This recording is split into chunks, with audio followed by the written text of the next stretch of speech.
to episode 25.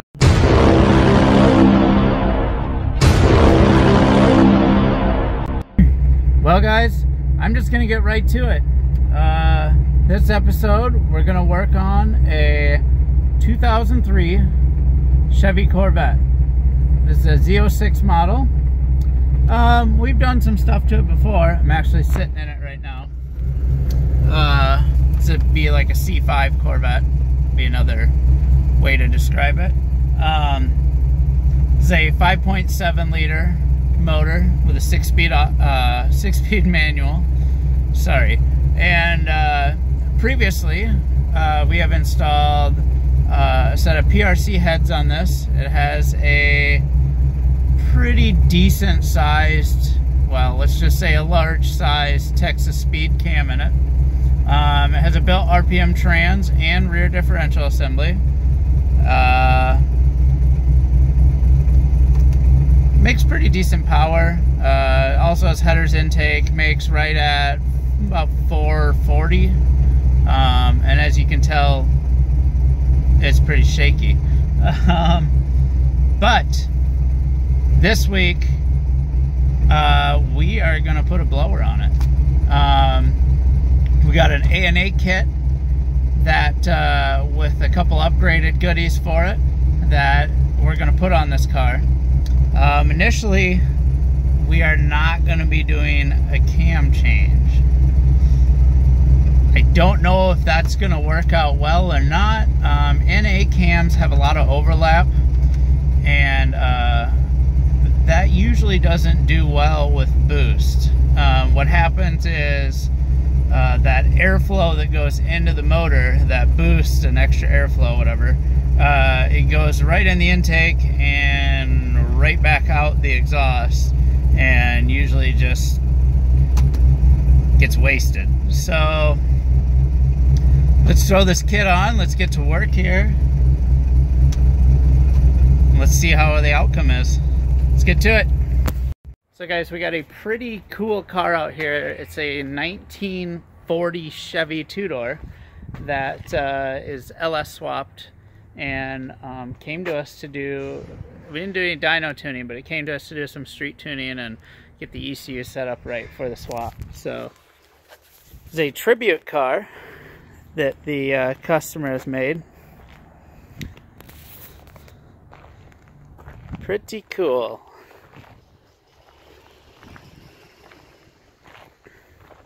We'll check out the interior as well.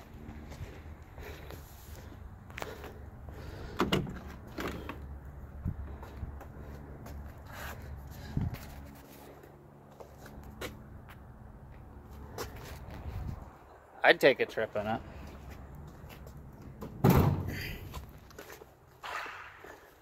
See if we can look under the hood too here. Like I said, it's been LS swapped.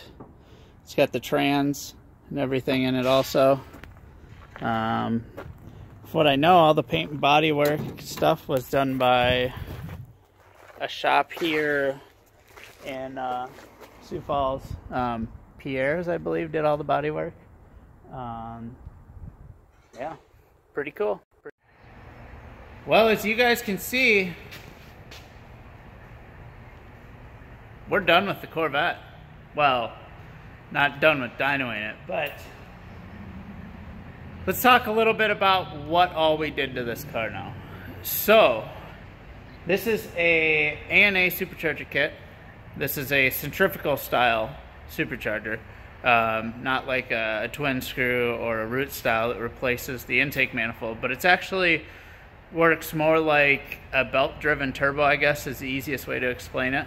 So these end up making peak power at peak RPM. That's just how these work.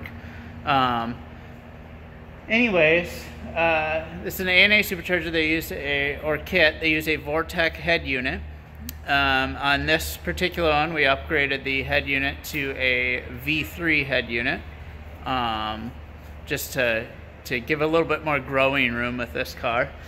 We used their fuel system package that comes with their kit.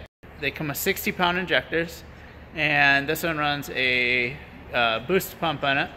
Essentially what that is it's just a voltage booster that when the vehicle starts to make a certain amount of boost, it uses a Hobbs switch that essentially cranks up the voltage to the factory fuel pump, which runs it a little harder under boost and makes a little bit more fuel flow that way. Generally, we don't see issues with them like taking out fuel pumps faster or anything like that, since they aren't on all the time. So yeah. Other than that, like I said before, this car does have a large NA cam and heads and headers. So guess let's see how the dyno stuff goes.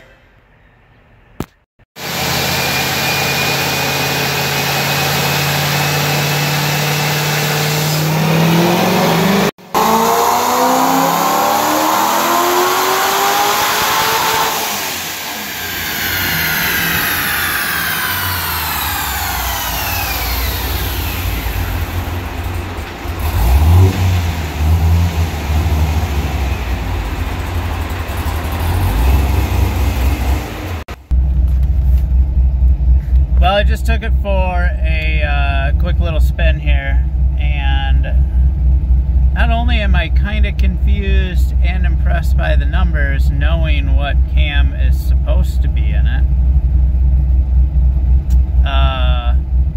it drives really good too. The only downfall of a kit like this on these cars is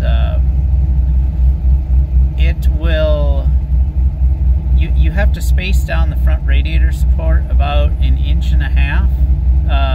to clear like the heat exchanger and stuff like that. One problem with that is when the car sits as low as this one does, which is maybe 1 inch off the ground anyways, when you space that down, it puts everything on the front of the car down a little bit farther, like the wind deflectors and stuff that push the air through the radiator.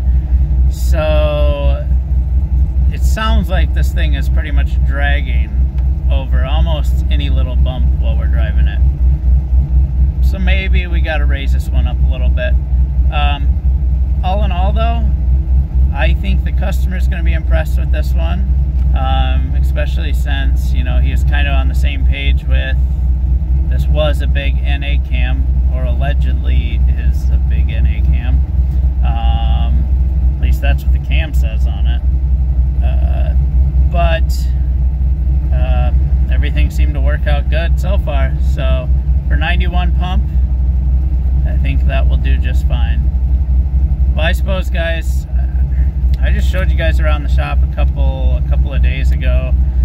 Not much has changed other than we got rid of a bunch of stuff, which is good because next week we got a busy week cleaning the shop and getting stuff ready, because in a couple weeks we have actually it's in a week, we have a Hondas with Heart charity event at the shop, and it's also going to be a dyno event. It's not just a Honda event. That's not what it really is. It just happens to be put on by a group of guys that were into Hondas, and they kind of started it a few years ago. So it's open to everybody, but we're also, like I said, going to have an open house dyno day at our shop, and